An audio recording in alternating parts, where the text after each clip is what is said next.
Well, first, let me thank you, Mr. Chairman, for the time, but more importantly, for your extraordinarily hard work as Chairman of the Rules Committee. I don't think a lot of people are aware of just how critical your job is in shepherding and guiding order in our institution here. So I'm grateful for your hard work, most grateful for your friendship, and very grateful for your leadership. Thank you so much for the time. Mr. Speaker, when presidents give their inaugural addresses, we are very accustomed to lofty narratives and to visionary ideals, to sweeping language. But last Friday, the President spoke differently. President Trump spoke very differently. The only sweeping thing in the President's speech was his reference to the windswept plains of Nebraska. And of course, when I heard that, I perked up. President Trump's speech was a striking and direct call for a new, healthy nationalism. He spoke to the people, about the people, and for the people. Now, a certain awkwardness marked the beginning of the speech, not only because of the initial confrontational style from the outset, but it also began to rain as the President started, creating a bit of an uncomfortable moment. But then the rain suddenly stopped, and his speech gained momentum. He discussed in hard terms some of the stark realities we are facing and how they might be resolved for our country. Now, Mr. Speaker, we all know this, that defining problems is an easy task, but finding solutions is much harder. While President Trump's speech lacked specifics in that regard, nonetheless, there was extraordinary power in the attempt to articulate an America that has been lost to globalized supply-side elitism, an America that has been lost to drugs and crime, and an America that has systems that no longer seem to serve persons. It just seems that no matter how hard individuals work, they just can't get ahead. Mr. Speaker, our President's speech was an authoritative call for a new national unity, particularly for those forgotten. The idea that America can do better, that we must do better, and we will do better for everyone was clearly conveyed by President Trump.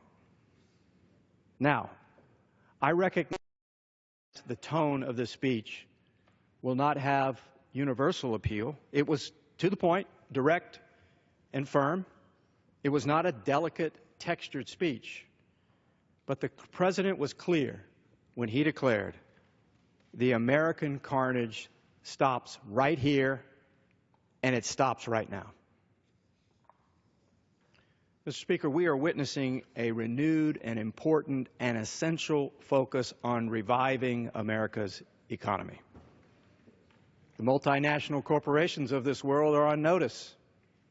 They cannot play both sides of the balance sheet, being for us and against us at the same time. And that the benefits of exchange will have to be fair for all.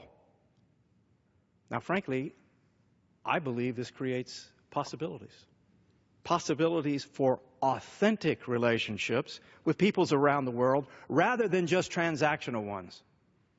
And if this objective can be achieved, it will be constructive indeed. A healthy American nationalism will lead to properly ordered international engagement for our benefit and the benefit of others. Mr. Speaker, when the President spoke before the entirety of our government, he also spoke before the House of Representatives. The President's authoritative style, communicating the desire to devolve power from Washington as well as Wall Street, it interestingly repositions Congress toward its appropriate role in governing society through the power of the people. Now, Mr. Speaker, it is statistically shown that the majority of Americans believe that it is the job of Congress to do whatever the President says. This is not true. Congress is an independent, co-equal branch of government that makes the law which is interpreted by the judiciary and enforced by the president.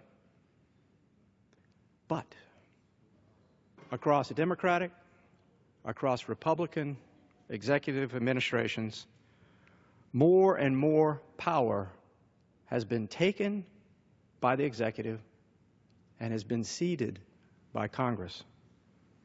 This balance of power, this necessary balance of power, this original idea of the balance of power has been out of balance for 100 years.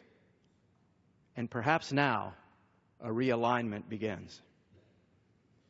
And Mr. Speaker, whether you love President Trump or you loathe him, or whether you're someplace in between with certain apprehensions but hoping that President Trump succeeds, Friday, Inauguration Day, was an extraordinary American day. What we saw was the successful and peaceful transfer of power. With that, I want to thank again my good friend, Mr. Sessions, for yielding me the time.